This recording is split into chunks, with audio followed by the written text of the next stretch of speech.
क्या आपको पता है डेली यूज किए जाने वाले इरेजर को आखिर फैक्ट्री में बनाया कैसे जाता है? क्या वाकई में आपको लगता है इरेजर बनाना इतना आसान है? हेलो दोस्तों, स्वागत है आपका tech TV Hindi YouTube channel में और आप देख रहे हैं एक और नई वीडियो जिसमें आज हम जानेंगे कि फैक्ट्री में इरेजर कैसे बनती है, जिसके बारे में जानकर आपके होश उड़ जाएंगे। Step 1, collecting natural rubber milk. भले ही फैक्ट्री में इरेजर बनते हैं, लेकिन इरेजर हमेशा नेचुरल तरीके से बनाए जाते हैं। इरेजर एक अलग तरीके के दूध से बनाया जाता है और उसे पेड़ से कलेक्ट किया जाता है। जिस पेड़ से इसे कलेक्ट किया जाता है उसका नाम हेविया ब्रासिलियनसिस होता है।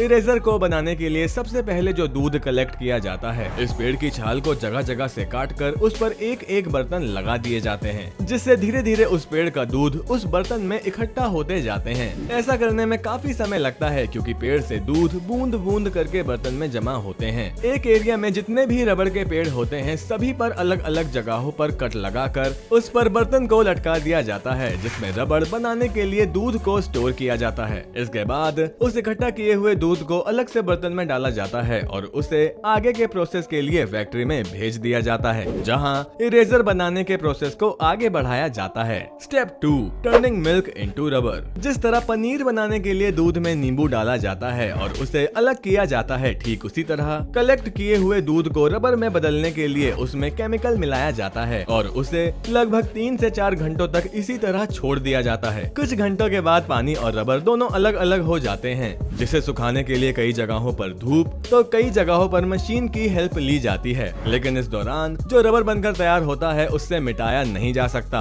क्योंकि वो बहुत ही पतला होता है। इसके बाद इसे मोटा करने के लिए आगे मशीन में भेजा जाता है। Step 3, making eraser hard and thick. Eraser बहुत सॉफ्ट होती है। उसे हार्ड बनाने के लिए उसमें सल्फर केमिकल मिलाया जाता है और उसे रोलिंग मशीन यानी बेलन के आकार के मशीन के बीचों बीच से बार बार गुजारा जाता है, जिससे वो हार्ड और मोटा हो जाए और इससे पेंसिल से लिखे हुए अक्षर को आसानी से मिटाया जा सके। Step 4, adding colour. इरेजर को हार्ड करने के बाद उसे अट्रैक्टिव दिखाने के लिए उसमें डिफरेंट टाइप ऑफ कलर्स का इस्तेमाल किया जाता है। इसके अलावा फैक्ट्री में कई बार पहले से बचे हुए डिफरेंट कलर्स के इरेजर को मशीन में नए रबर के साथ उसी तरह मिलाया जाता है जैसे उसे पहले के मशीन में हार्ड करने के लिए मिलाया गया था। इतना करने के बाद भी ये पूरी तरह से तैयार नहीं होता, बल्कि उसे आगे के प्रोसेस के लिए भेज दिया जाता है। Step 5, putting the eraser into hot pressure machine. इसके बाद इरेजर को और भी ज्यादा हार्ड बनाने के लिए उसे गरम मशीन में डाला जाता है, जहां उस पर प्रेशर लगाया जाता है ताकि वो छोटा होकर और हार्ड बन जाए। यदि उस इरेजर को और भी ज्यादा कलरफुल दिखाना है तो उसके दोनों तरफ दूसरे कलर के इरेजर को रखा जाता है। उसके बाद फिर गरम मशीन में दबाने के लिए भेज दिया जाता है ताकि वे दोनों रंग के इरेजर आपस में चिपक जाएं। दबाव पड़ते समय उस बर्तन में से इरेजर बाहर निकलने लगते हैं। Step 6, putting in cold water. इस पूरे प्रोसेस के पूरे होने के बाद अब उस इरेजर को ठंडे पानी में ठंडा होने के लिए डाला जाता है, जिससे इरेजर एकदम साफ हो जाता है और उसमें चमक आ जाती है। जमी हुई गंदगी को दूर करने और उसे और भी अट्रैक्टिव बनाने के लिए ठंडे पानी में उस बने हुए इरेजर को लगभग 2 घंटे तक छोड़ दिया जाता है। अब तो आप सोच रहे होंगे कि ये पूरी तरह से बनकर तैयार है, लेकिन अभी भी थोड़ा वक्त बाकी होता है। इसके बाद उसे आगे के प्रोसेस के लिए दूसरे मशीन में भेज दिया जाता है। अब आगे की प्रोसेस के बारे में जानने से पहले इस वीडियो को लाइक और जरा चैनल को सब्सक्राइब भी कर दो ना दोस्तों। Step 7, cutting eraser into large pieces. इसके बाद इरेजर को मशीन की सहायता से बड़े स्क्वायर शेप में काटा जाता है। बड़े स्क्वायर शेप में काटने के बाद उसे फिर से उस बेलन के आकार के मशीन में हार्ड करने के लिए डाला जाता है, जहां उसे वापस कई बार उस मशीन के बीच में से निकाला जाता है। Step 8, putting eraser in cold water again. इसके बाद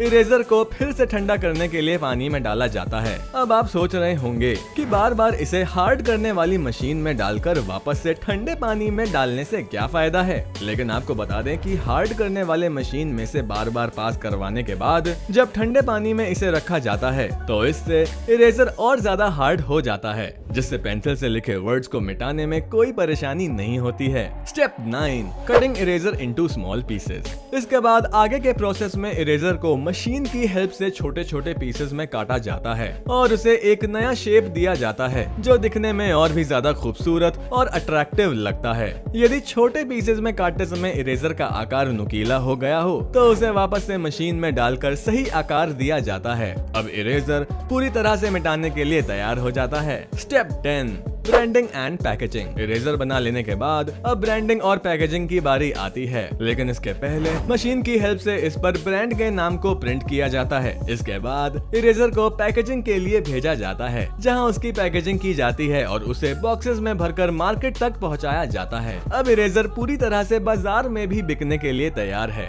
दोस्तों, देखा आपने नॉर्मल से दिखने वाले इरेजर को फैक्ट्री में बनाने में कितनी मशक्कत करनी पड़ती है। हम फैक्ट्री से इस तरह की और भी चीजें कैसे बनती है के बारे में टेक वीडियोस आप तक पहुंचाते रहेंगे। लेकिन यदि अभी तक आपने चैनल को सब्सक्राइब नहीं किया है तो सब्सक्राइब कर बेल आइकन को जरूर दबा दें। दोस्तों, फिर मुलाकात होगी एक और नई वीडियो के साथ। तब तक आप यूं ही मुस्कुराते रहिए।